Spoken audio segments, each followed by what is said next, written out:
All right, welcome ladies and gentlemen. This is our video in our second half of chapter 7 on periodicity. In this I'm going to be talking about relative sizes of orbitals. I'm going to be going into a little bit more detail about ionization energy and talking about something called electron affinity. So obviously any discussion of periodicity has to come with a reminder about Coulombic attraction, because truly you can explain everything about periodic table trends in terms of Coulombic attraction. So opposite charges attract, like charges repel. The larger the magnitude of the charge, the greater the force of the attraction, and vice versa. And the closer two charged particles are, the stronger the force of attraction or repulsion if they have the same charge, and vice versa. The further away, the less force of attraction. So what? Why do we care? Well, there are implications about this fact when it comes to atomic structure and when it comes to, obviously, electrons within the atom.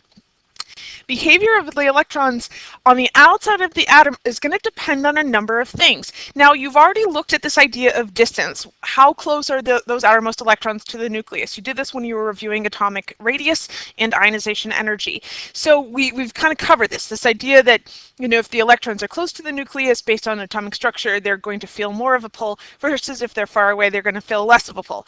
However, that pull that they experience, there's actually a little bit more to it than just how close they are. There's a little bit more to that discussion. It's the strength that of a pull that an electron experiences to the nucleus is not just based on its shell, not just based on its distance. It's actually, there's more to it than just that. So, effective nuclear charge, this thing called shielding. How can pull change? How can pull change within an atom? How can we have electrons within an atom that it's not just based on distance but on other things? Effective nuclear charge. Now, this isn't just called nuclear charge. This is called effective nuclear charge. How good is that charge from the nucleus on pulling on the different electrons? Other electrons can get in the way of other electrons, and this can then cut down on how much of a pull from the nucleus certain electrons experience. If you look at this image right here, which I like a lot, you consider this electron that's on the outside. Yes, it's further away from the nucleus, so we know it's already like cutting down its attraction based on that, but there's something else that's also cutting down the pull that it feels from the nucleus, and that is some repulsion that it's feeling from these other electrons. So we have an attraction to the nucleus. This outermost electron is in fact attracted to the nucleus, but there are all these other electrons in between it and the nucleus, and they're essentially, it's called shielding. They are shielding the pull that outermost electron can feel from the nucleus, because they're getting in the way, and that they're sort of absorbent on the pull themselves. And that outermost electron is experiencing not just attraction to the nucleus, but also repulsion from other electrons. So the key idea is right here.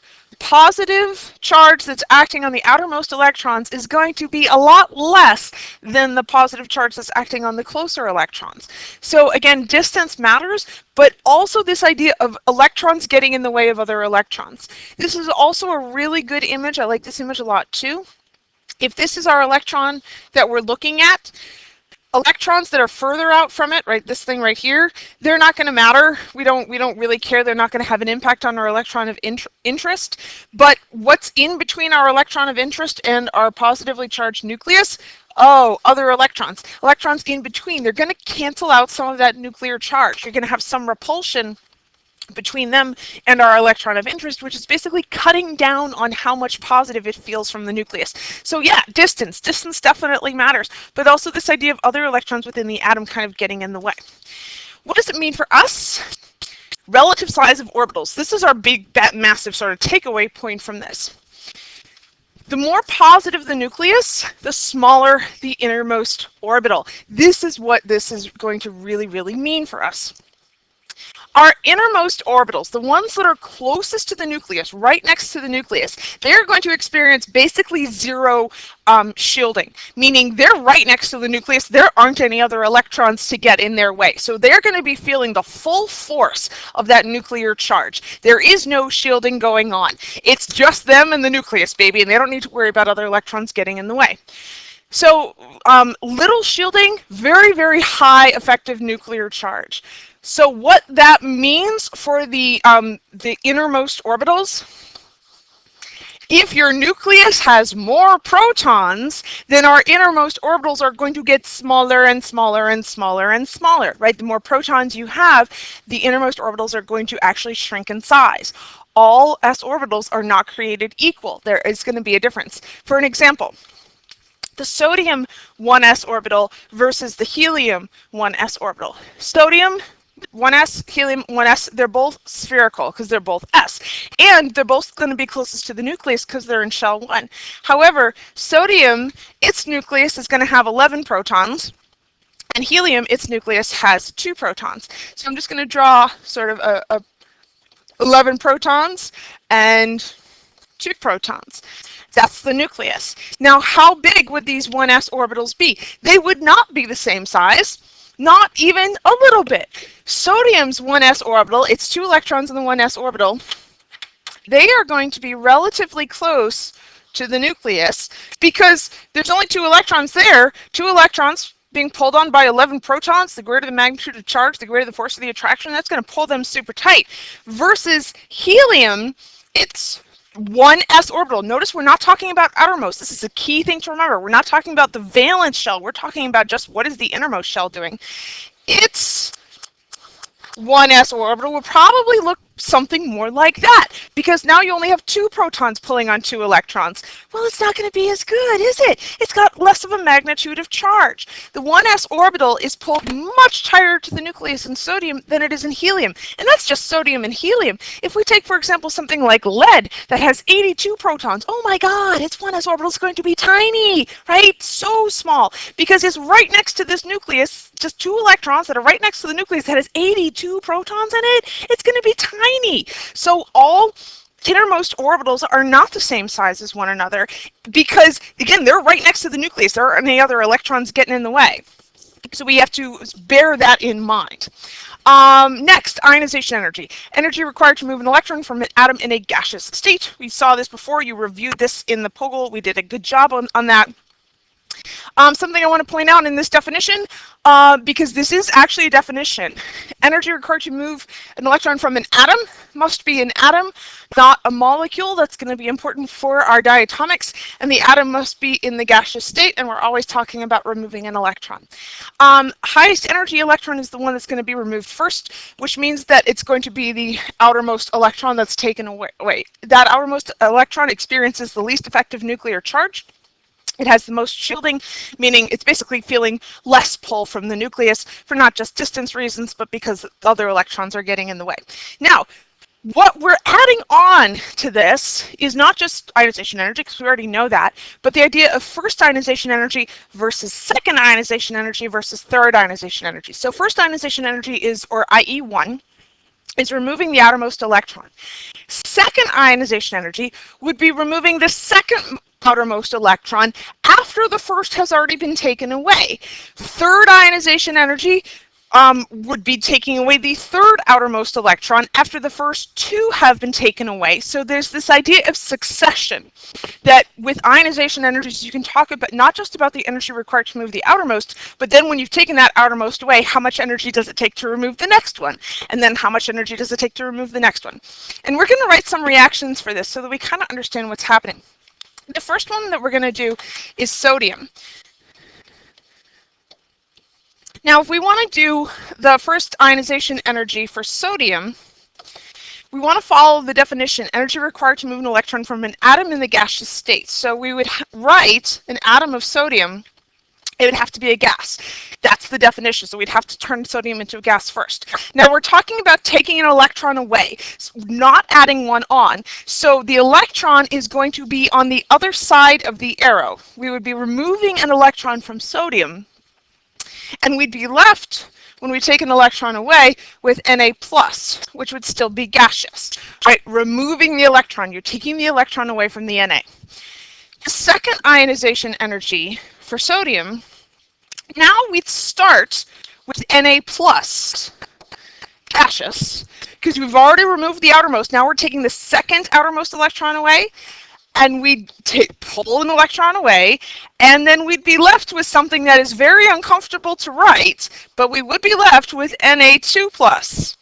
which just feels like really weird for me to write because that's not how Na reacts. But this is not about how sodium reacts. This is simply saying, hey, how much energy does it take to do this? This is not at all a comment about what sodium, quote, wants to do.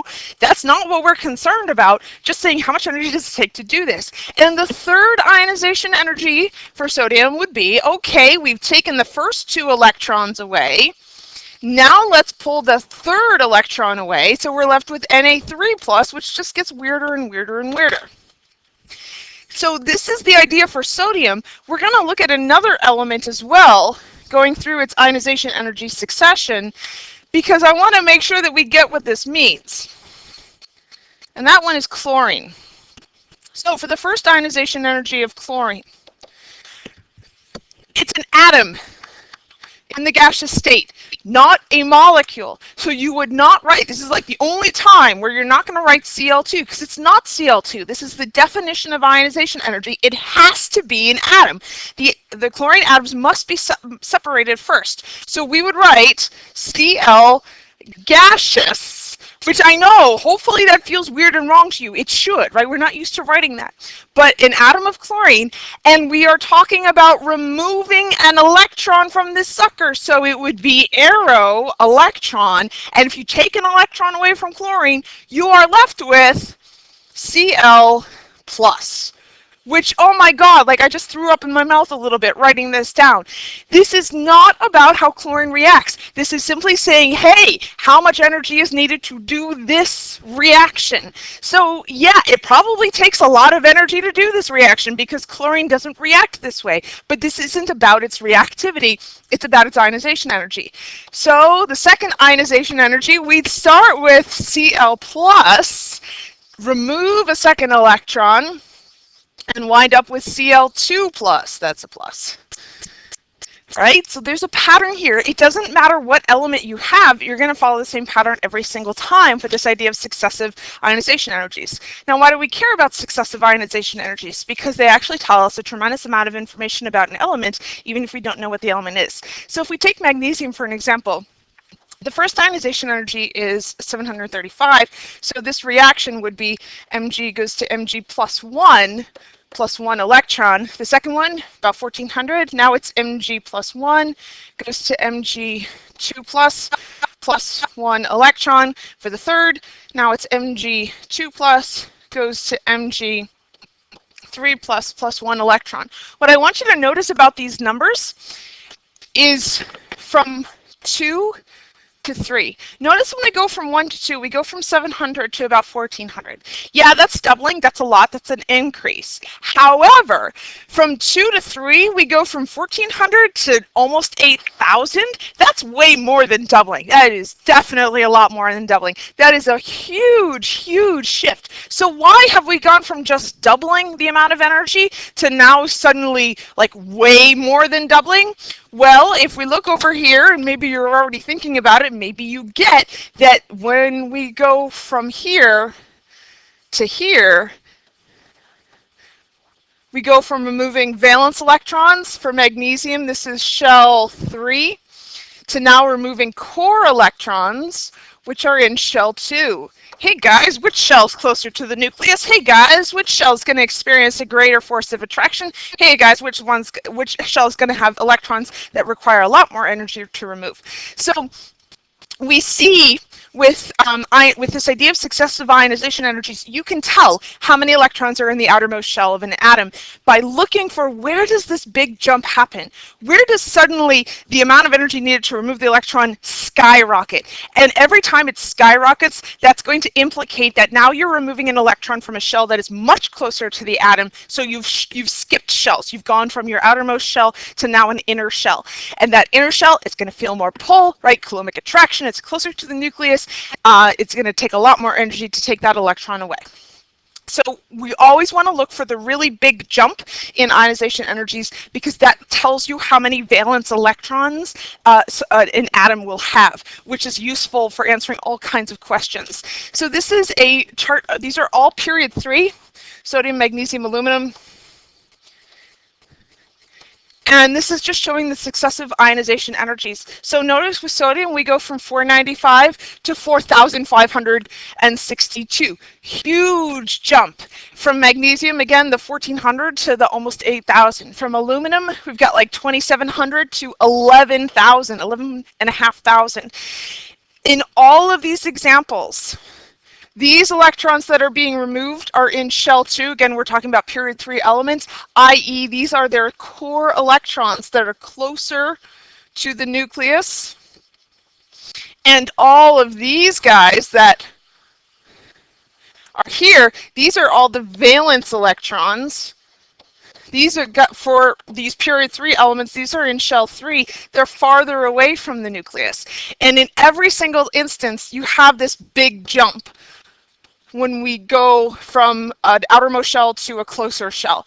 And it tells you something, right? We can see that it's a consistent pattern.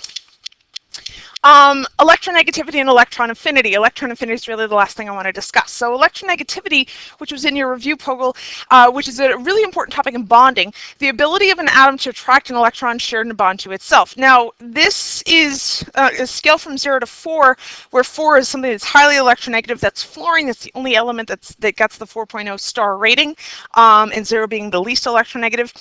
This is not something that you can quantitatively measure. It's more like a rating system. And how good is your atom at doing this, at attracting an electron to itself? And I think in Regents sometimes we get confused and we think that electronegativity is the opposite of ionization energy. It is not. The opposite of ionization energy is electron affinity, because electron affinity is defined as the energy change associated when you add an electron onto an atom in the gaseous state. Ionization energy is how much energy it takes to remove an electron from an atom in the gaseous state. So the opposite of that is how much energy does it take to add one on. So electron affinity is really the one, it's a new term. This is our opposite of ionization energy. Electron affinity is measured in kilojoules per mole. Because it is energy, so we like that. Now, unlike ionization energy, which are always positive, it always takes energy to remove an electron, now the signs can alter. You can have a positive or negative sign for electron affinity. If it's negative, if electron affinity is negative for something, it means that your atom is more stable when it has the electron added on. That the process of adding on an electron actually released energy, indicating that the atom was a little more unstable without the electron. You added on an electron, you made it release energy, your species has now become more stable. On the other hand, if electron affinity is positive, that means that there is a significant energy cost. It's endothermic, right? We've seen that before. If it's positive, there means that there's a cost to sticking the electron onto the atom, that you basically had to force that electron to get added onto the atom. It means that when you add that electron onto that atom, you've now made something that is more energetically unstable than it was before. So we kind of have this distinction of, is adding the electron making your species more energetically stable or less energetically stable? That's what it really comes down to. So electron affinity and reactions. I want to go through a couple examples writing some electron affinity reactions, and we're going to do it with sodium and chlorine like we did before. Now remember, electron affinity is about adding electrons on. So if we do it for sodium and chlorine, it's a gaseous atom. So for both of them, it's going to be just one atom, and they're both going to be gases. Now we're adding electrons rather than removing them, so now we're going to say plus an electron for both of them. Then we're going to have an arrow, and what do they turn into? Well, if you add an electron onto sodium, then you wind up with sodium with a negative charge, right? That's what you get. I mean, again, I threw up in my mouth a little bit writing that down, but yeah, you add an electron onto sodium and it's negative.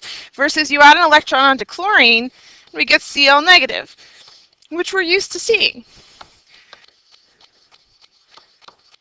But what would the signs be on the electron affinities of these two things? Well, the reason we're used to seeing chlorine with a negative sign is because that's how chlorine reacts. That's what chlorine does when it bonds. The reason it does that is because chlorine is more energetically stable with an electron added on. So the electron affinity of chlorine is going to be negative. You add an electron onto chlorine, you stabilize that sucker. That thing has a lot less energy with the electron than it does without. That's a good thing. Versus sodium. You added an electron onto a metal?